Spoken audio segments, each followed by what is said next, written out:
is Creepy and Geeky.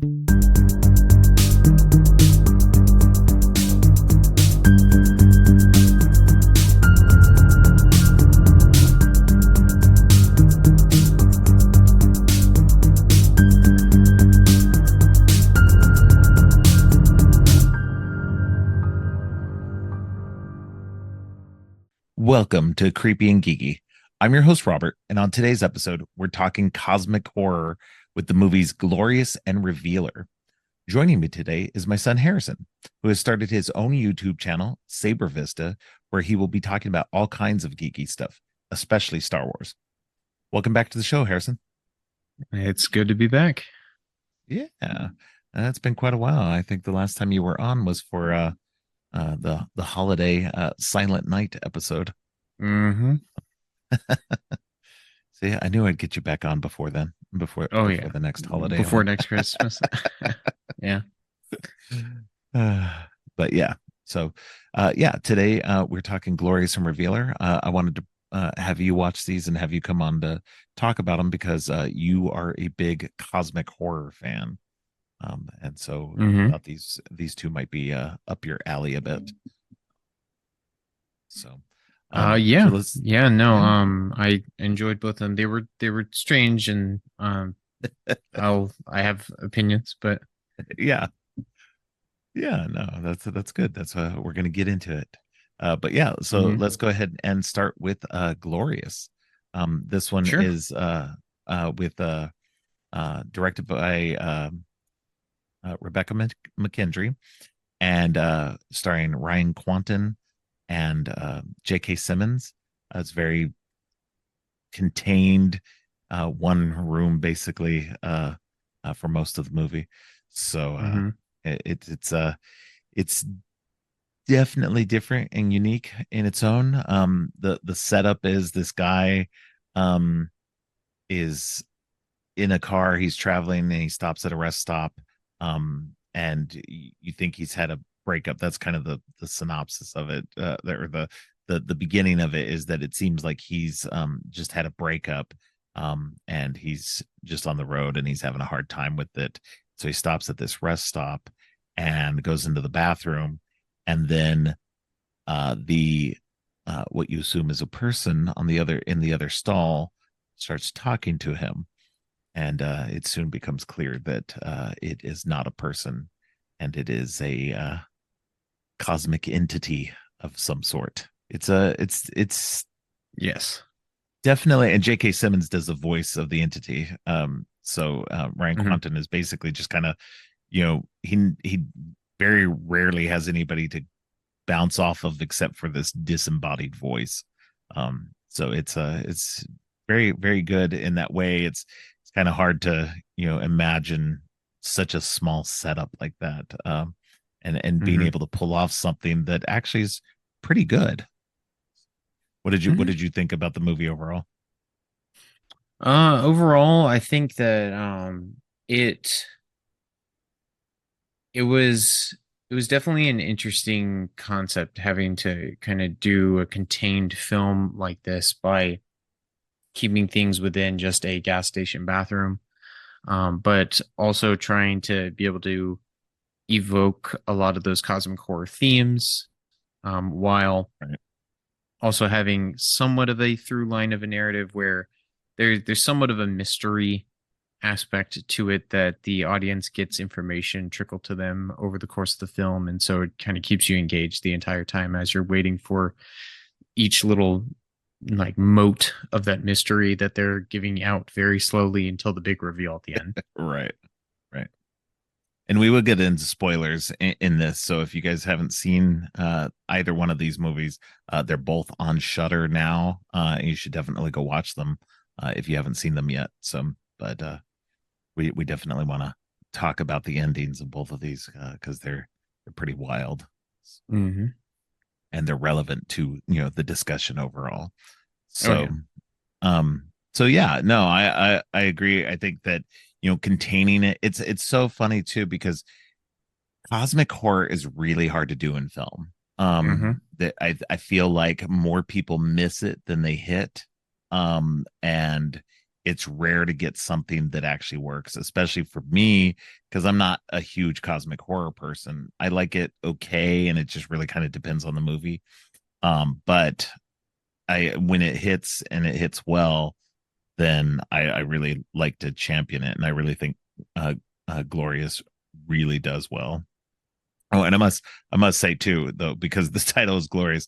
He's talking to the person on the other side of the bathroom stall. There is a giant glory hole there, um, so that's where we get the Hmm. term or the title. It's a kind of a play on all of that. So Hmm. it's a very odd, and it's like the glory hole's got this weird, like alien other dimensional type being drawn on it.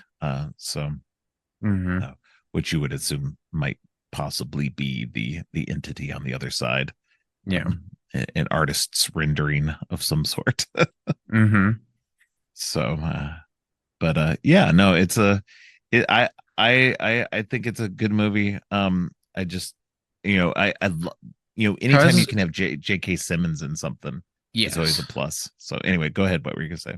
I was just gonna say, on your topic about how difficult it is to evoke cosmic horror inside a Yes. film, is that cosmic horror relies on a lot of existential fears and a lot Yeah. of indescribable things where you kind of fill in the gaps, and your own psyche slips in and kind of creates the things that you're afraid of inside of the descriptions that you often read. Um, so the way I kind of think about it is that cosmic horror isn't about what's in the shadows. It's about the shadow itself and what the shadow is, like what the shadow's motives are. Right. Um, which you can't really put on film. That's Yeah. not something that's very easily like visually detailed. I mean, even the like godfather of the genre, Lovecraft had difficulty even kind of conveying it in some of his writing, and to some success, to some failure. Right. And so there's it also relies on much slower narrative structure more often than not, like the slow trickle of information, like I was mentioning earlier, and also on psychological, um, like mental health concerns, as Right. well. And so a lot of that stuff, again, just by the nature of film, is difficult to showcase, because that's Yeah. all Yeah, for sure. interior aspects. Um, I think that this movie, it did a decent job of evoking those cosmic horror themes by creating that claustrophobia Yeah. and creating the fear of the unknown, the fear of what's coming, the fear of uh, like inevitability, Right. and kind of creating those and trying to evoke it as best as it could. It's just difficult, and I mean, obviously, it fell into like normal horror tropes where like they're like, okay, well, we need to create some level of threat here, so that's when they introduce the other guy that comes into the bathroom and then Yeah. just gets absolutely destroyed. Right. Um, and so just to at least like engage the people who need something more visual to Well, and not engage only with. that, but it also shows you the stakes that are Yeah. involved too. If you don't help, this is what's going to happen. And Mhm. that's ultimately what the premise is too, is that um the the the god, the entity that's in this stall, they call him Got. There's a longer name and I can't remember, like got the Noah Owa or something Yeah, like that. something. But he just shortens it to Got. And so then his whole purpose is, so the setup is that he was created by a larger entity, and he was sent to destroy humans. That was his thing. And because the humans had somehow, no, wait, The he original was he elder was god had yeah. created his own children, multiple children, Hmm. at like other gods, and they had all rebelled against him, Yeah. and had closed off the the topmost god, and then and for somehow also got he was also kind of pushed aside to like a side dimension that he couldn't have physical form, but he's in this stall because he's gaining physical form. But if he gains his physical form, then his father will know where he's at and he'll come to Earth, and then he'll destroy everything in his Yeah. pursuit of destroying Got. Yeah. I'm not explaining it very well. There's more involved. Yeah. Yeah. uh, I mean, but to be fair, the plot is some like a little thin in terms of the like the exterior narrative I of don't think you need like a lot for that. yeah. You know, you just need to know that, he needs something from Ryan Quanten's character Mm. to um because this is the thing, is that Got has he was designed to kill humans or whatever, and but he didn't want to. He really didn't want to be involved in that. And so he, because it on and just being able to observe them, he got to know them, and he didn't want to kill them anymore. And so then he wants to remain invisible to his father. And Hmm. so that's the whole point of it, is that he needs something from Ryan Quanten's character to stay invisible. And you don't find out till close to the end on exactly what that is. But uh, so that's the whole premise, is that he's trapped him in this bathroom so that he can get what he needs to keep hiding from his father, or his father will come and destroy the universe. And so and Hmm. and that in itself is interesting. I think that the best cosmic horrors do a good job at this when they're self-contained. You've got stuff like this, The Thing, um, Hmm. Color Out of Space. When they're fairly self-contained and they don't go too wild out into like a lot of characters and a lot of like other areas, where you can keep it as close and claustrophobic, Yeah. and and you can ratchet the tension up in ways that And that's you been doubt your sanity and stuff. yeah, Yeah, that's been characteristic of the genre from the very beginning. right, Most stories that deal with cosmic horror begin with a locale and then right. really stay within that locale. It's really only the more famous stories that kind of go a little more out there, like things like Call of Cthulhu and At the Mountains of Madness, Right. where like you're dealing with the entire continent of Antarctica inside of Right. At the Mountains of Madness, which that's not that contained. But to be fair, At the Mountains of Madness is one of the best, what I consider one of Lovecraft's best. But what I was going to say was that I do think that At the Mountains of Madness, being that it's Antarctica, I would argue that sure, it's a continent, but there's not much on it. So I would argue that that's still fairly self-contained, Yeah, so, and it's an yeah, it's inhospitable environment. Not much would live out there, and so it would lend itself to being more a lot more contained than something like within a city or something like that. yeah, and well, and that's the thing about Call of Cthulhu is Call of Cthulhu kind of globetrots across the world on a couple different accounts. Right. But um for this one and the next one that we're looking at, they do a decent job of keeping them contained. Um, I think that And with very small casts.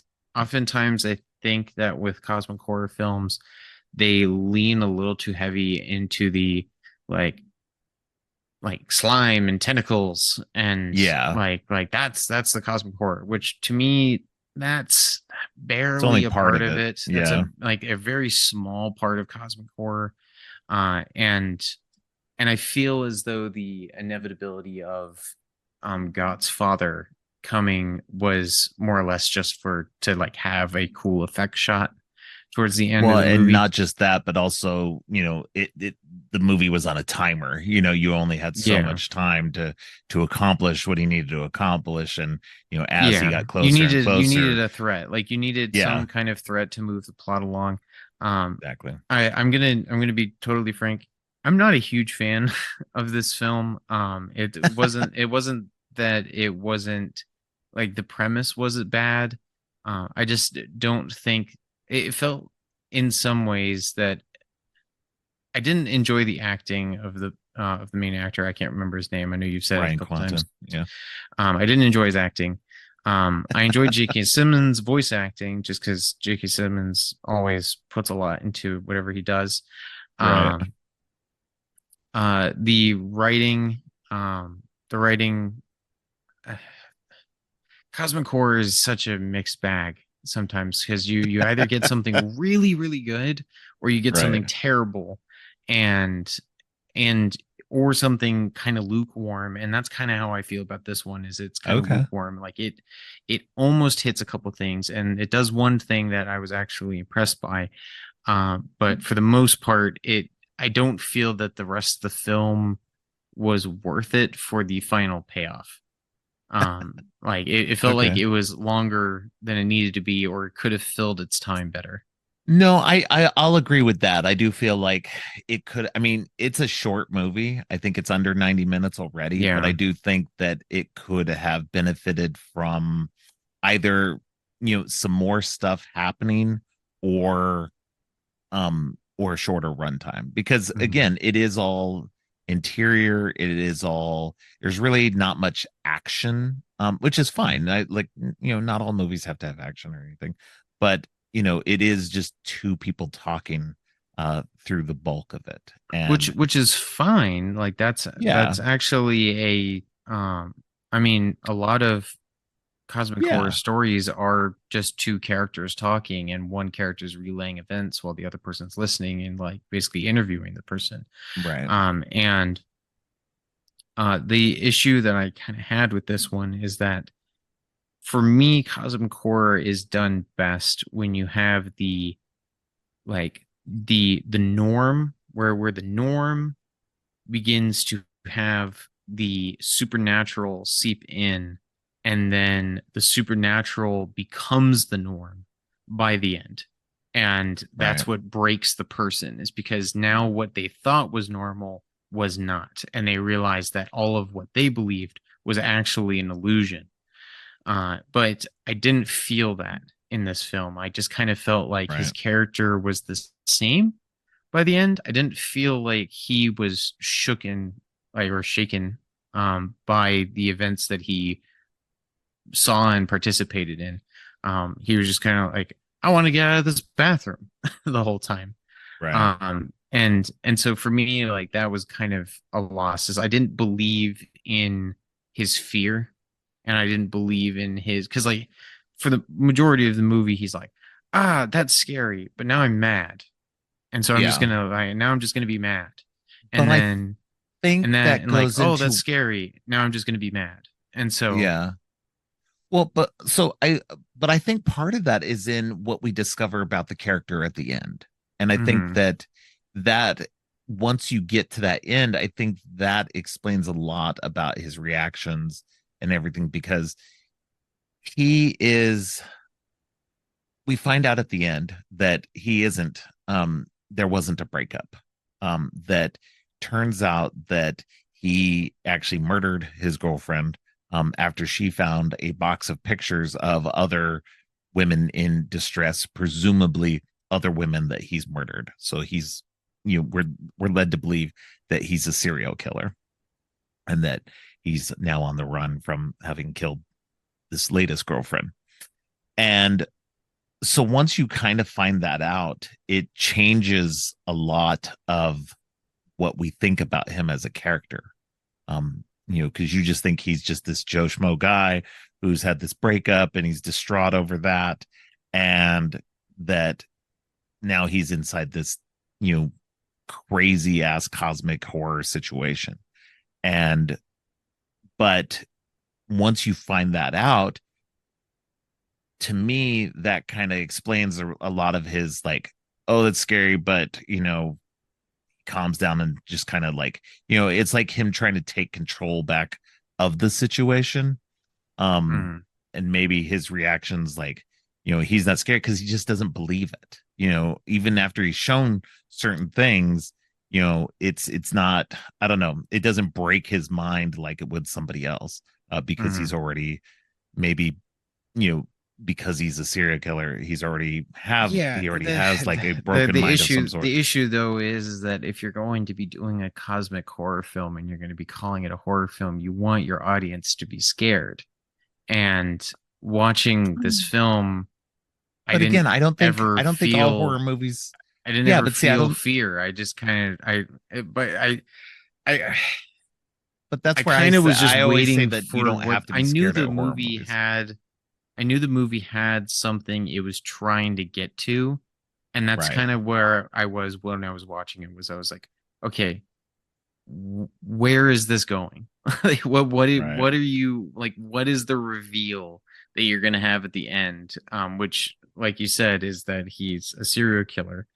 That kind of pays off everything that's happened before this, and it's like, Right. okay, so like he's a horrible human being, Right. and like we shouldn't have felt any sympathy for him. To be frank, I didn't know the character enough to even Yeah. feel any sympathy for him before he even got into the bathroom.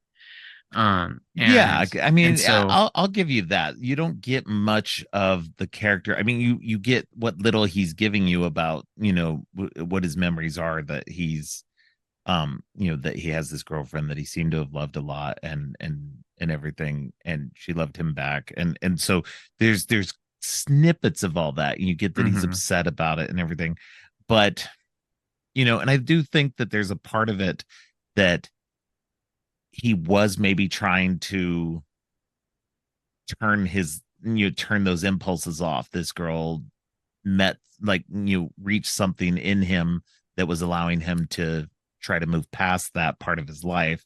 And then, but once she saw the pictures, there was just no going around that, and he had to do what he had to do, what he felt like he had to do to, mhm. to kill her or whatever. Yeah, And and so, so what I was gonna bring up is that the trope of the protagonist being the monster is mhm, something that happens a lot inside of cosmic horror stories, or at least right, having a situation where the character realizes they are monstrous as a result right, of the events. The most classic example is Shadow over Innsmouth, where the main character goes through the entirety of the town of Innsmouth, basically calling all the people ugly and saying that they have fish gills on their necks and they look like fishmen, and then getting out of Innsmouth and then looking in the mirror and realizing that he has those features right, and realizes that he is probably descendant of the people from Innsmouth, right, right, somewhere along his genetic line. And so that's the classic example of that. And in this instance, it's very much the same where God is basically asking him to sacrifice a aspect of himself in order to essentially uh, prevent the world from ending. right, But this person's a monster anyway. right, And so it's more or less just trying to convince the monster to kind of accept that they're a monster and give in.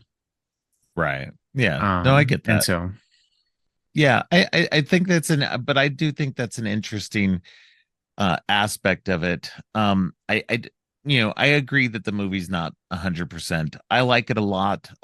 It hits some buttons for me. But yeah, it's not a perfect movie, but it's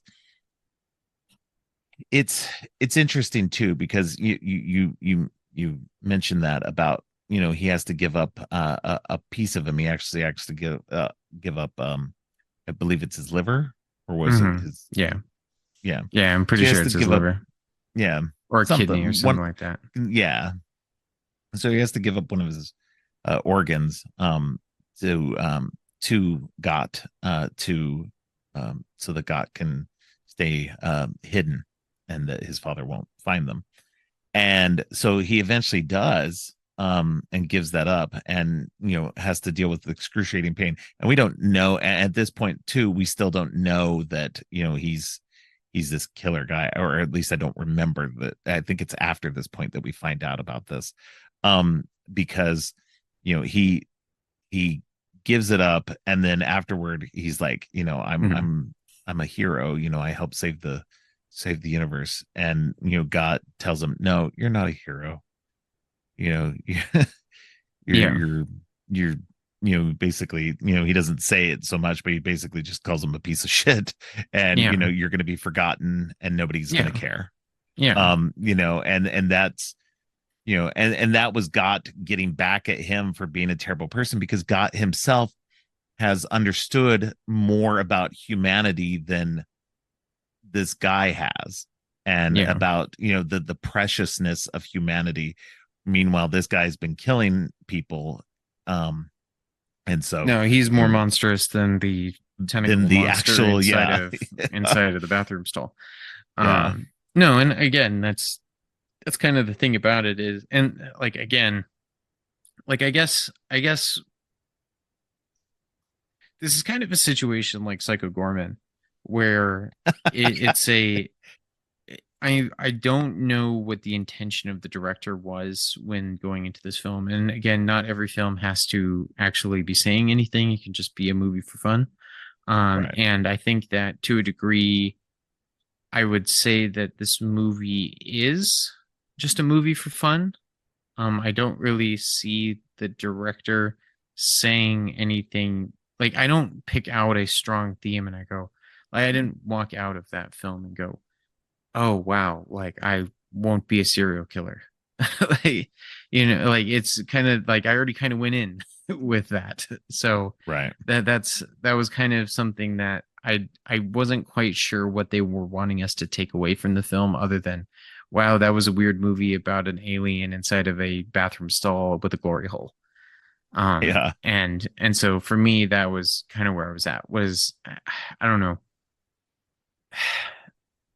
I feel like film is an art form, and no matter if you're making a movie for fun or if you're making a movie for like for to win awards, you can still at least say something with your movie. You can at least like take action and be a little proactive with your writing beyond just like, oh, wouldn't it be funny if there's a cosmic entity on the other end of a glory hole? Like that's a great concept, but do something with it. Like have an idea. And I might be totally missing it. I might be completely missing it. But if I missed it, then that says something about the film. Right. And so that's that for me is kind of my takeaway from it, is that um like you watch things like Alien or The Thing or Color Out of Space. And those movies, like you still walk out with something. Like you still walk away. Like The Thing leaves you on a really dour note, but it still makes you think. It's like, well, what if one of them is the thing? Right. Like maybe they are, maybe they aren't, and they're just gonna sit there and they're just gonna die, and they've accepted that. Um, and uh, and then with Alien, it's the reality of like that that wasn't the only alien. There was hundreds of eggs. Then they were Yeah. all hatched. So how many of those things are out there? It's the existential dread of that was just one of those things. Which again plays into Aliens in the sequel. Um, Right. and so it like that's the kind of stuff that it kind of leaves you with, like where it leaves you with some like burning questions. But for this, it kind of all tied it up where it's just like, well, the asshole died. And so, Yeah. and like I'm like, okay, well that's great. At least the asshole died. But I didn't really walk away with any real meaning from the film. And I still think that uh, even like cosmic horror is very hard to pull off, but you can still do something with it.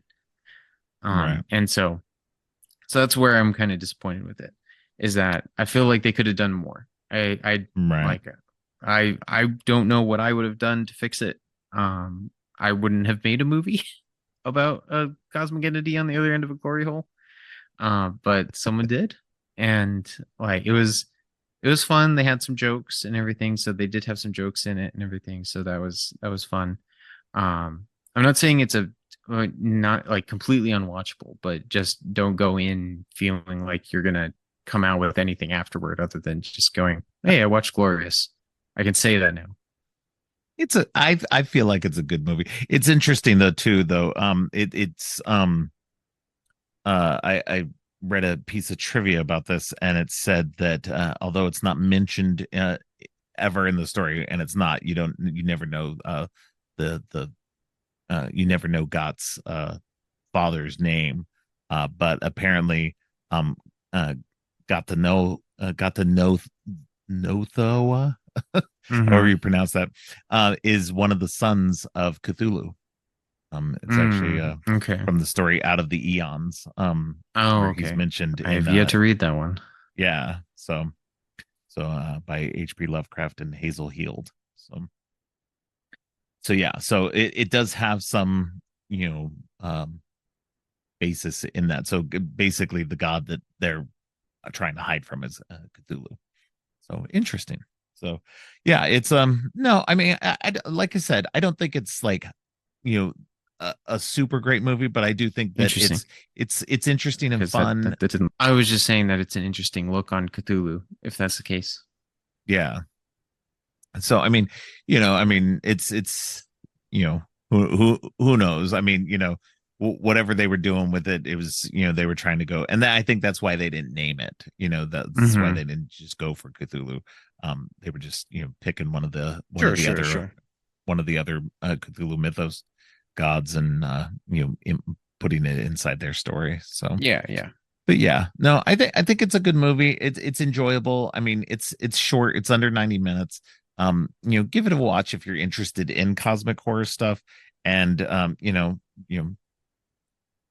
Get share your what own opinion. yeah, Don't base it exactly. off of my own opinion on my enjoyment of the film. Like, because who knows, you might enjoy it. Absolutely, exactly. That's how I always am with everything. If you've got any mild interest in something, watch it, read it, whatever. Make your own opinion on it, because we may or may not like something, and that should never color uh whatever uh whatever your opinion is on it. But yeah, no, I think it's a fun movie. That's why I recommended it. You know, uh, I I know you're not super jazzed about this one. You're just kind of middle about it. Mm-hmm. And I know you did not like Psycho Gorman. So it's just Nope. funny that, that you are, you do like some of the things I suggest, just not a couple of Yeah, these. yeah. No, I mean it's so I in a really weird way, I've realized that in my adulthood, I'm actually drawn toward I wouldn't call The Thing or Alien necessarily like highbrow movies. You're But I mean, definitely not a person who it cares about highbrow and lowbrow. So well, I mean, it depends. It depends on my movie taste because, like, I love yeah, things like The Lighthouse and The Green Knight, which are very yeah, much films that are like pretty heavy films and not necessarily popcorn flicks by right. any means. But you also And like stuff like Wild Wild West and but Van I like Helsing. Wild Wild West So, and Van Helsing, and so I mean, I like which is my taste which is varies wildly. yeah, but that's what I feel is great about it. Like, if you have a taste that's that uh, vast and wide, then like that's how my taste is too. I like Mm. all kinds of stuff. And so that's when I can feel comfortable like recommending stuff like this to you, because it might work for you. It might not, Yeah, but it might work for you. So thinking more about it, I think that the main thing for me is I tend to not enjoy horror comedy, and I tend to enjoy more serious takes on horror and actually like gritty, scary elements. right. Um, with like really detailed settings and worlds where the person really put a whole lot of effort to make things look a certain way. Right. Um, and so gas station bathroom is not quite the same as the Right. like the world building that went on in Alien. Right. And Right. so I think that's where the separation is. Not to say that it's not valid, it's just not my taste. Right. Yeah. Yeah, so let's go ahead and then move on to Revealer. Revealer Mhm. is it's cosmic horror, but in a different way, because it's dealing with um the end of the world, the biblical end of the world. Um, so it's a little bit different. I would still consider it technically in the cosmic I horror so realm. so I strongly believe that any religious apocalypse is cosmic horror, like cosmic horror gold. Like anything that's Right. tied to like an actual like religious belief of like apocalyptic event, like that's great.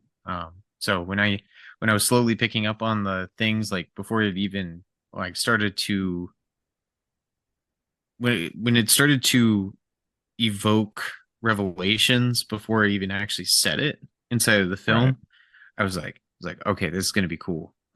Like this is if they actually do some cool stuff with this is gonna be interesting.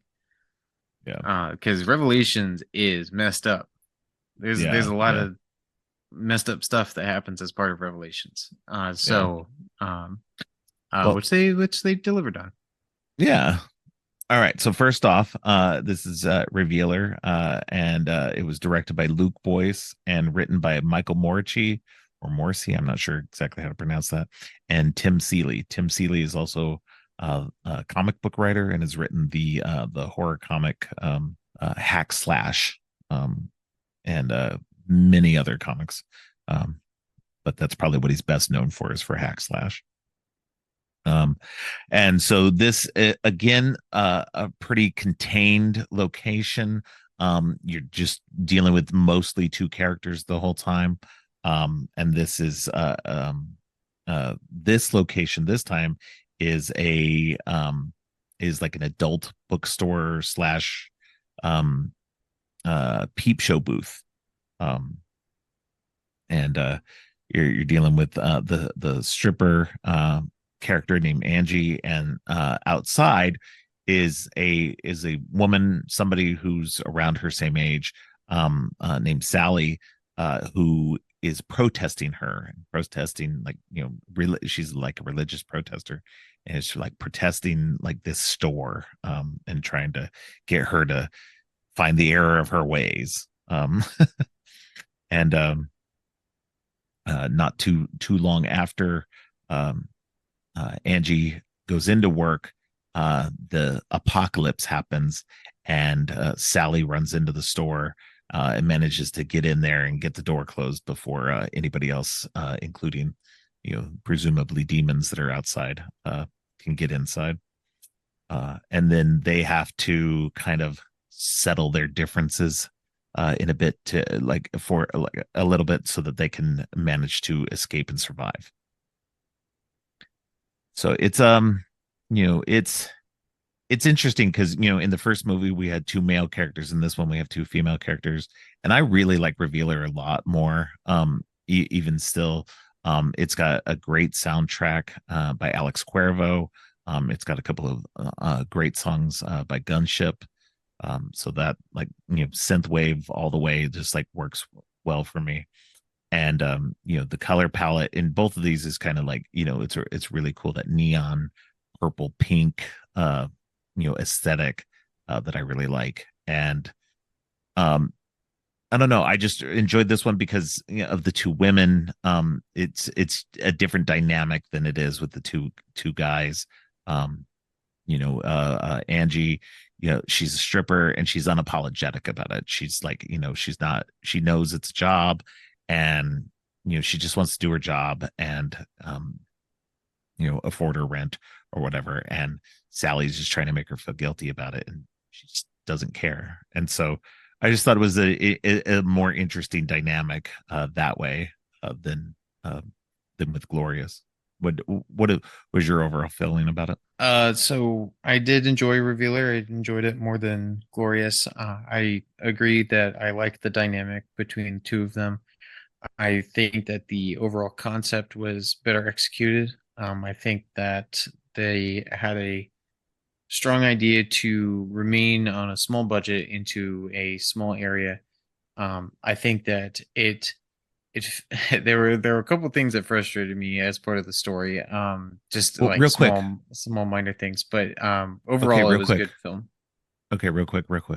I do want to mention that the reason why both of these, on top of storytelling wise and everything like that, part of the reason for doing these in such small, contained, low cast things was because both of these were made during the height of COVID, and so Okay, they wanted to make these good to know. movies and make them so that there was a limited amount of people on set, and Yeah, yeah, the sets were small and everything like that. So that does have an effect on sure. maybe part of that. But I think that also made them figure out interesting ways around that kind of Hmm. thing in a lot of way. You don't really notice it that way. So anyway, Yeah, go ahead and continue. what I liked about this one is it was a little bit larger in scope than Glorious was, and I appreciated the effort that they put into really kind of defining what the rules were of the world, as well as creating a lot of interesting creatures and monsters for them to have to engage with. It was a little bit more of an engaging film because there was something that was constantly happening. They either had to get out, they had to run away, they had to fight. They're like there was things that were happening, and so the plot was Right. progressing. And it felt like the characters had a lot of agency. It felt like they weren't having things happen to them. It felt like they were actually driving the plot forward. Um, and so that was good. Um, but yeah, overall, I thought it was very good. I think that I think that this one in a similar way to Glorious, I feel like it had the opportunity to say a little bit more on certain themes So can that you I hear me? thought they were going to explore, but didn't. Okay. They just in terms of uh, the writing for the film, I feel like they had more opportunities than they actually fulfilled on. Okay. Yeah, I mean, I don't know. I liked it. I liked the interaction between them, the kind of like back and forth, and that they both had to kind of give in a little bit on each side of things. Like Sally had to stop being so, pushy about the religion and about how much she thought that Angie was, a bad person or whatever. And then Angie had to, you know pull back on, like, hating on Sally because of those things, so they had to kind of like, give in and admit that Sally did know about what was going on a little bit, because this was biblical, that this was happening, this apocalypse was happening, and Sally would know more about what was going on in those regards.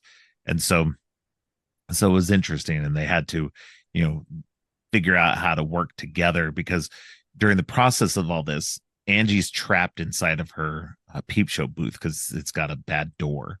And so she's trying to get into, she remembers that they were like, that this building was built over bootlegger tunnels. Um, and so she wanted to get it into those tunnels, but she needed help. And so she had to get Sally in somehow, and they had to get her through the wall because the walls were crappy or whatever. And so so it was all this working together. And then, like you said, there's these monsters that come in, there's these like worm, like demonic worm type creatures that come in. And Like parasites. yeah.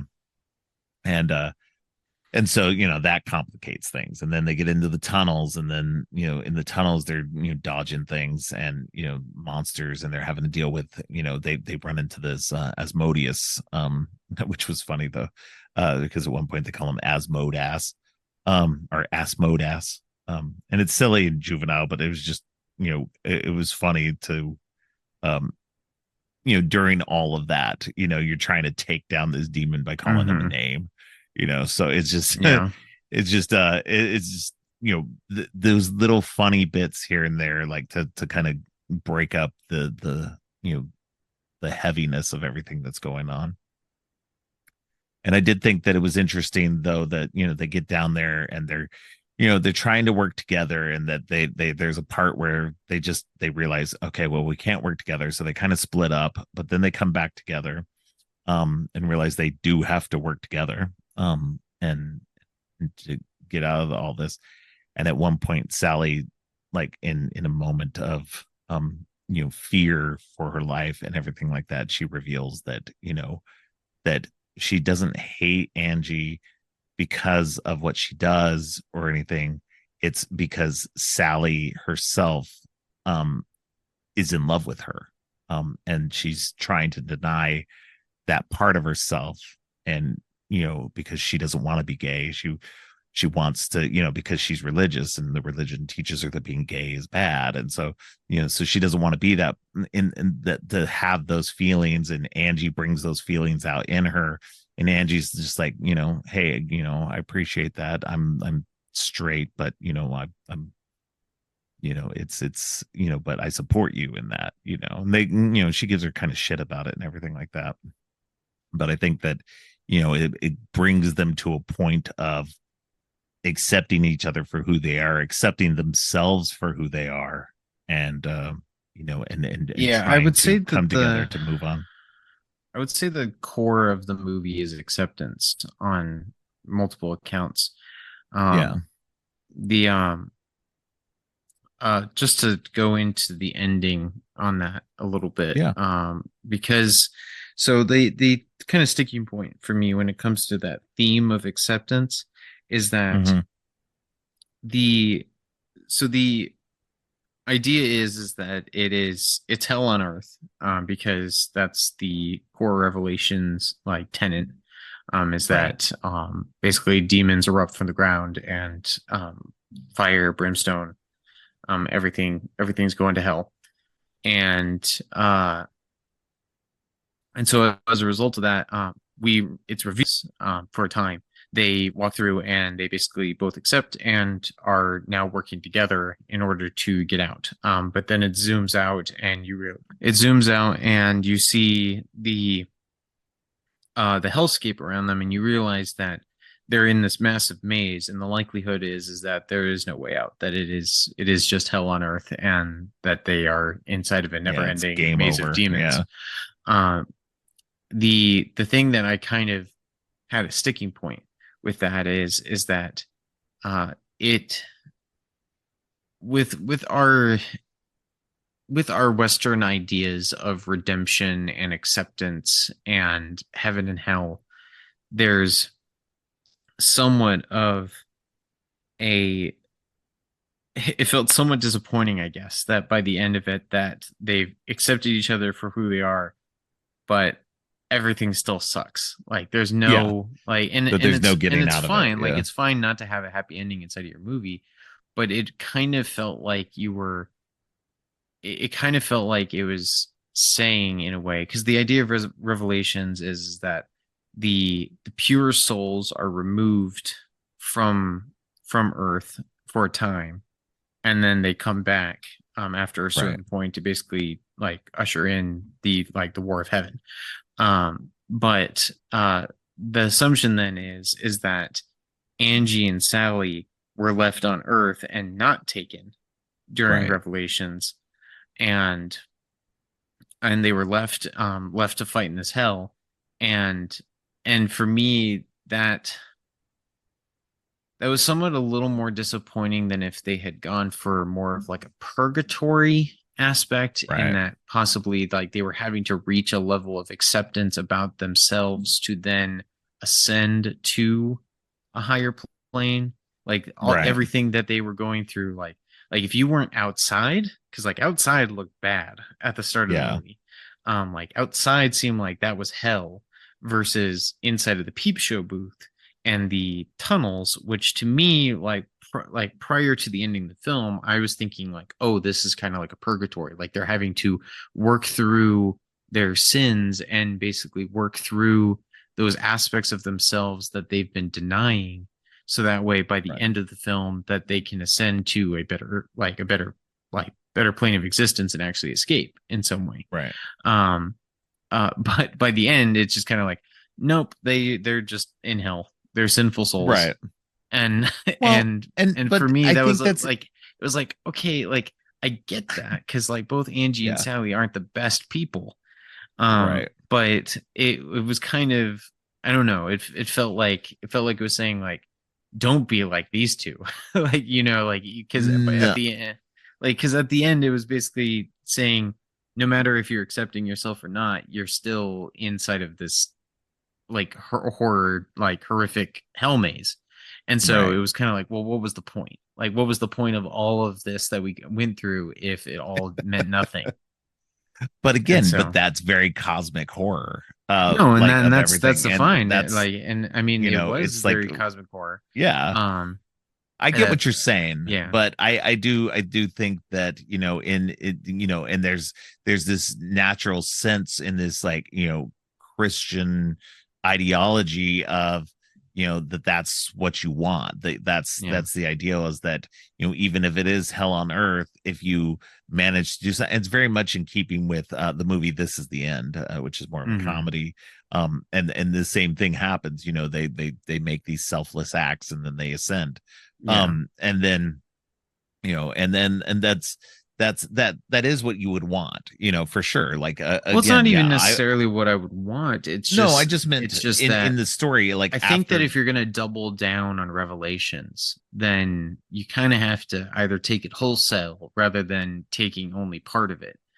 Because Well, I if mean, you only it's take give or take, I think. like if you only take a little bit of it, then you're left with people who are kind of confused, like myself, where I'm like, okay, well, so if you're going for the cosmic horror angle, A plus, like Yeah, you created a narrative where like, it doesn't matter if you're a good person or not, you're still in hell because but I think in that's what the they're end, going for. in the end, I, that's what the chaos of a cosmic horror apocalypse is like. right.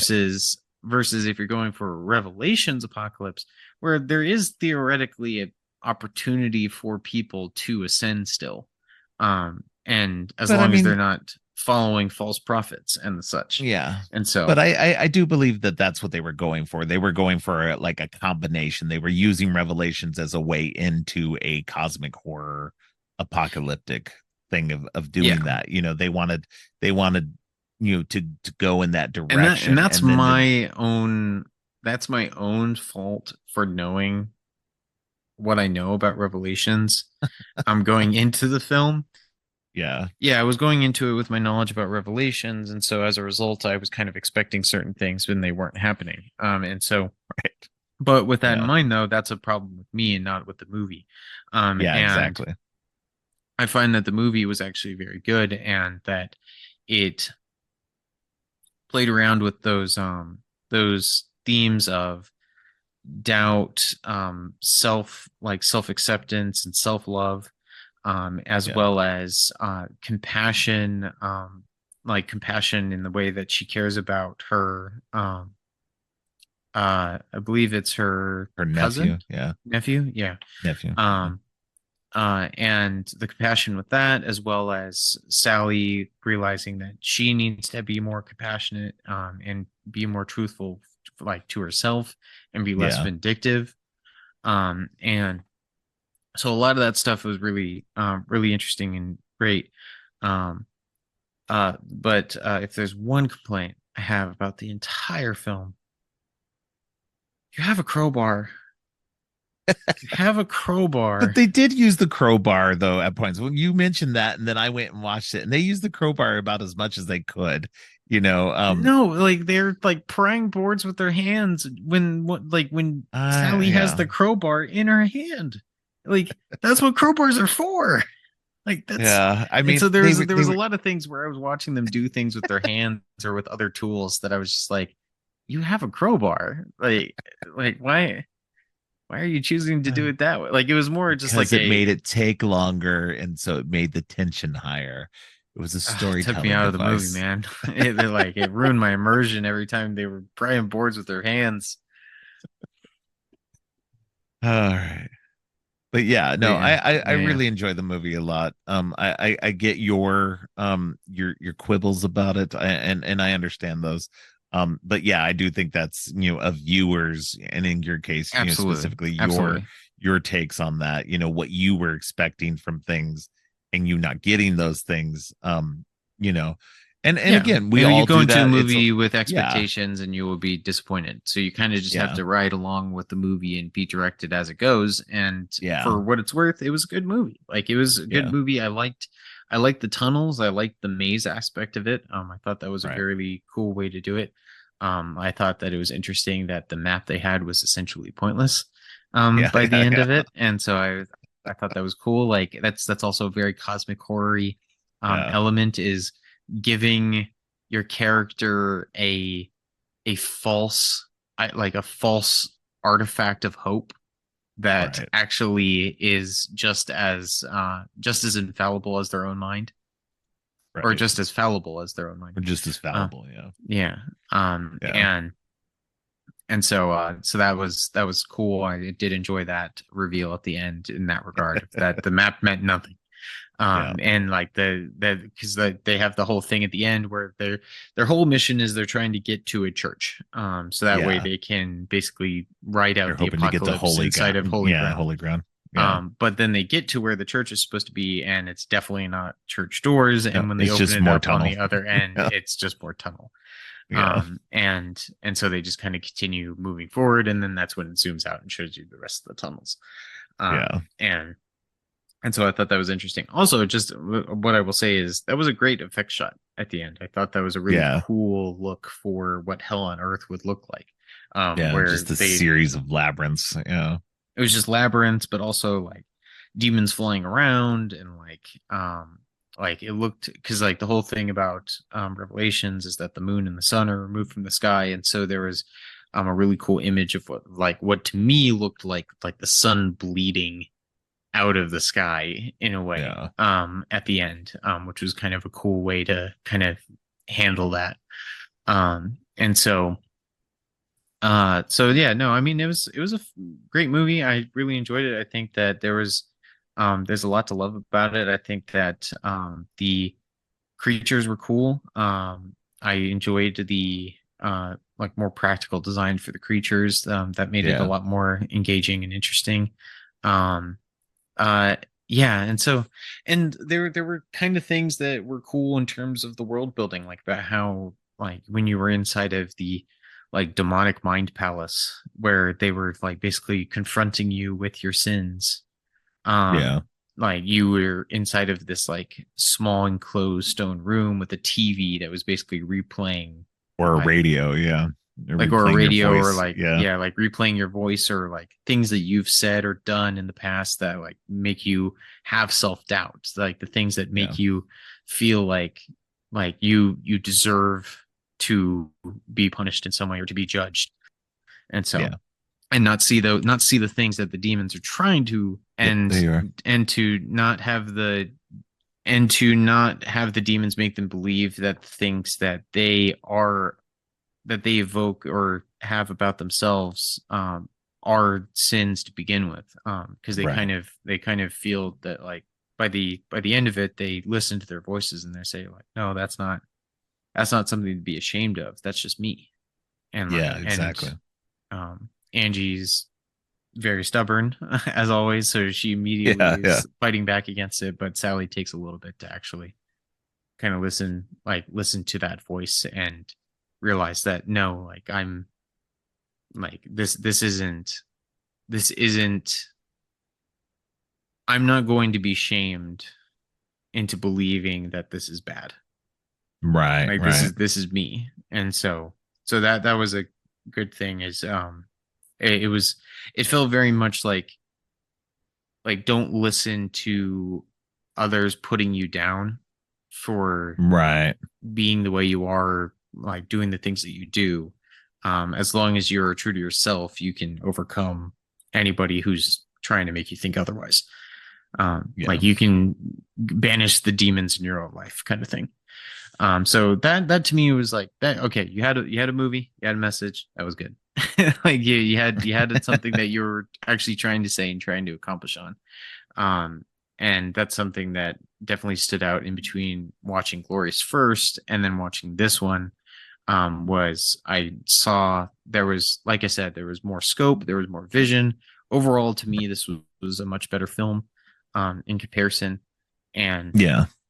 I think that they had a lot more going for it. Yeah, definitely. Yeah, yeah, All that's right. my take.